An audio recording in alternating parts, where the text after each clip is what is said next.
हरे Krishna, Radhe Radhe. Daily motivation की आज की वीडियो में आप सभी मित्रों का हार्दिक स्वागत है।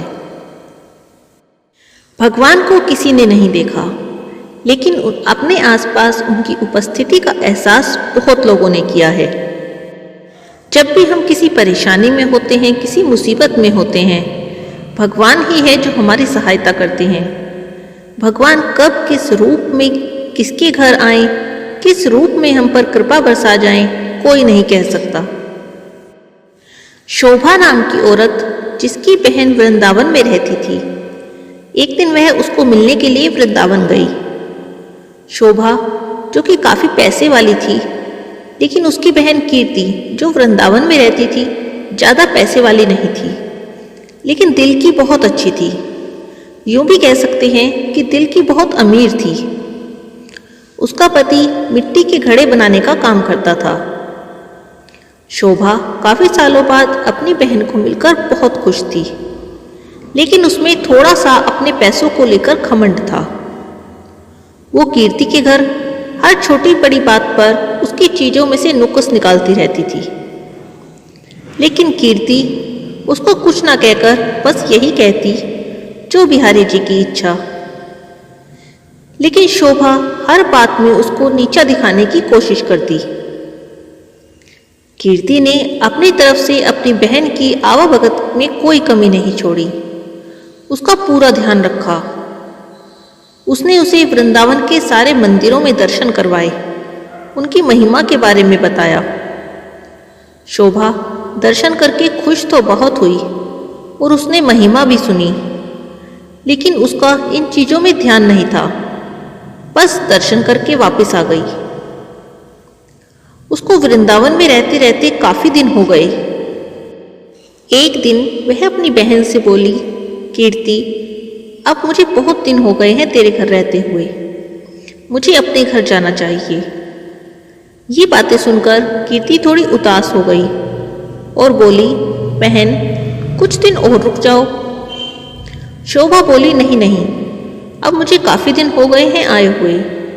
घर में मेरा पति और बच्चे अकेले हैं, उनको सास के सहारे छोड़कर आई हूं, फिर कभी आ जाऊंगी। जब शोभा वापस जाने लगी तो कीर्ति ने अपनी छोटी बहन को उपहार स्वरूप मिट्टी का घड़ा दिया। घड़े को देखकर शोभा हैरान सी रह गई। मन ही मन सोचने लगी, ये भी कोई उपहार है? उपहार में कोई घड़ा देता है भला? लेकिन कीर्ति के बार बार आग्रह करने पर उसने अनमने मन से घड़ा ले लिया।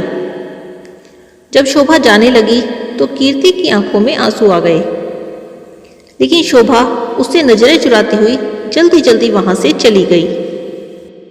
रास्ते भर शोभा यही सोचती रही कि घर जाकर अपनी सास को क्या दिखाऊंगी।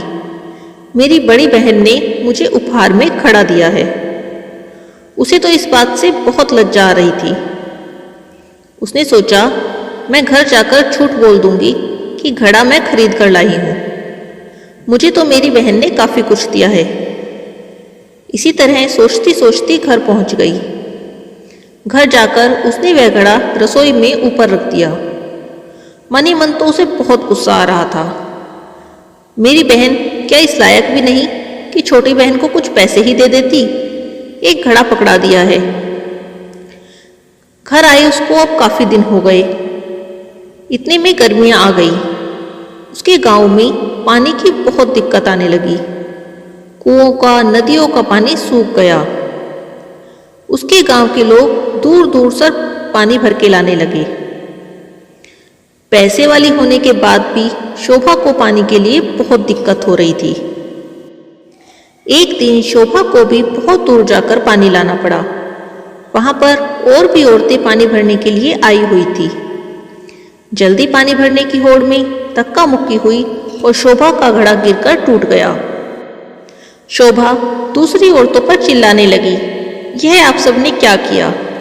इतनी मुश्किल से तो मुझे पानी मिला था, आप लोगों ने धक्का मुक्की करके मेरा घड़ा भी तोड़ दिया। उदास मन से घर आ गई। संयोगवश उसके पास कोई दूसरा घड़ा नहीं था पानी भरने के लिए। तभी अचानक उसे अपनी बहन के दिए हुए घड़े की याद आई। रसोई में ऊपर से वह घड़ा उतारा और चल पड़ी फिर वह बड़ी दूर पानी भरने के लिए। अब की बार जब कुएं पर पहुंची तो भीड़ कम हो चुकी थी। घड़े में पानी भरकर घर ले आई। इतने में उसका पति खेतों से वापस आ गया। गर्मी ज्यादा होने के कारण गर्मी से बेहाल हो रहा था। घर आकर बोला, शोभा, एक गिलास पानी मिलेगा? शोभा ने कहा, हाँ हाँ, मैं अभी भरकर लाई हूं। उसने घड़े में से एक गिलास पानी भरा और अपने पति को दे दिया। पानी पीते ही उसका पति एकदम से उठ खड़ा हुआ और बोला, ये पानी कहाँ से लाई हो? शोभा तो एकदम डर गई, शायद कुछ भूल हो गई है। उसने कहा, क्यों, क्या हुआ? उसका पति बोला, यह पानी नहीं, अमृत है। इतना मीठा पानी तो मैंने आज तक नहीं पिया। यह कुएं का पानी तो नहीं लग रहा है, ऐसा लग रहा है किसी मंदिर का अमृत है। शोभा बोली, नहीं जी, मैं तो कुएं से ही भरकर लाई हूं। यह देखो, घड़ा भरा रखा है। उसके पति ने कहा, यह घड़ा तो बहुत सुंदर है, कहाँ से लाई हो? वह बोली, जब मैं वृंदावन से वापस आ रही थी तब बहन ने दिया था। न सुनकर उसका पति चुप हो गया। अब शोभा का पति बोला, मैं थोड़ी देर के लिए बाहर जा रहा हूं, तब तक तुम खाना बना लो।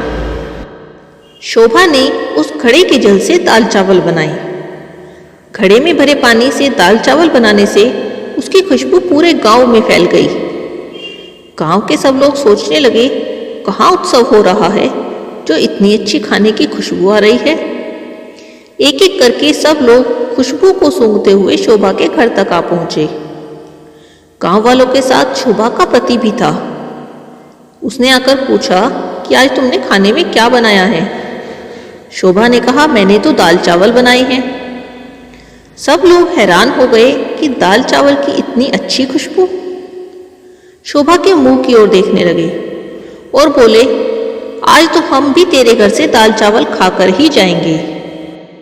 पहले तो शोभा थोड़ा परेशान हुई कि इतने से दाल चावल में वह किस किस को देगी। फिर भी उसने किसी को मना नहीं किया।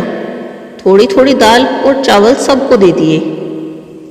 दाल चावल खाकर सब लोग उसे कहने लगे, यह दाल चावल नहीं, ऐसा लग रहा है कि अमृत चख रहे हैं। शोभा के पति ने कहा, तुमने आज दाल चावल कैसे बनाए? शोभा ने कहा, मैंने ये घड़े के जल से ही दाल चावल बनाए हैं। शोभा का पति बोला, तेरी बहन ने तो बहुत अच्छा उपहार दिया है। खैर, वह दिन बीत गया। अगले दिन जब शोभा घड़ा भरने के लिए जाने लगी तो उसने देखा कि घड़ा तो पहले से ही भरा हुआ है। उसका जल वैसा का वैसा ही है जितना वो कल लाई थी। खाना भी बना लिया, जल भी पिया, लेकिन फिर भी घड़ा भरा का भरा है। अब तो शोभा हैरान हो गई, यह कैसे हुआ? उसी दिन अचानक उसकी बहन कीर्ति उससे मिलने के लिए उसके घर आ गई। शोभा अपनी बहन को देखकर बहुत खुश हुई, उसको गले मिली और पानी पिलाया। उसने अपनी बहन से कहा, बहन, यह जो तूने मुझे घड़ा दिया है बहुत चमत्कारी है। मैंने तो इसे ऐसे ही समझकर रसोई में सबसे ऊपर रख दिया था, लेकिन कल से जब से इसमें जल भरा है तब से यह खत्म ही नहीं होता। और इसका जल इतना मीठा है कि इसके जल से मैंने दाल चावल बनाए, अमृत के समान बने। सारे गांव वालों ने चखे। उसकी बहन बोली, अरे ओ मेरी भोली बहन, क्या तू नहीं जानती? यह घड़ा ब्रज की रज यानी वृंदावन की माटी से बना है, जिस पर साक्षात किशोरी जी और ठाकुर जी नंगे पांव चले हैं। उसी रज से यह घड़ा बना है। यह घड़ा नहीं, साक्षात किशोरी जी और ठाकुर जी के चरण तुम्हारे घर पड़े हैं। किशोरी जी और ठाकुर जी का ही स्वरूप है जो तुम्हारे घर आया है। इतना सुनकर शोभा अपने आप को कोसती हुई और शर्मिंदा होती हुई अपनी बहन के कदमों में गिर गई और बोली, मुझे क्षमा कर दो, मैं वृंदावन की रज की महिमा को जान ही ना सकी। जिसकी माटी में इतनी शक्ति है तो बांके बिहारी और लाडली जू में कितनी शक्ति होगी। मैं अज्ञानी मूर्ख कुछ न जान सकी। मुझे ब्रज की रज की महिमा और उसकी महत्ता का पता ही नहीं था। मुझे क्षमा कर दो। अपनी बहन को उठाकर गले लगाती हुई कीर्ति ने कहा, बहन, किशोरी जी और ठाकुर जी बहुत ही करुण अवतार हैं। तुम्हारे ऊपर उनकी कृपा थी जो इस घड़े के रूप में, इस रज के रूप में तुम्हारे घर आए हैं। शोभा बोली, बहन, तुम्हारे ही कारण मुझे यह सौभाग्य मिला है। तुम्हारे कारण मैं धन्य हो गई। तुम्हारा लाख लाख धन्यवाद। इसीलिए तो कहते हैं, जिंदगी में कभी कोई कुछ भी दे, कोई छोटी से छोटी चीज भी दे, कभी उसकी बेइज्जती नहीं करनी चाहिए। ना जाने किस रूप में, किसके द्वारा भगवान हमारे घर आ जाएं। हरे कृष्णा, राधे राधे।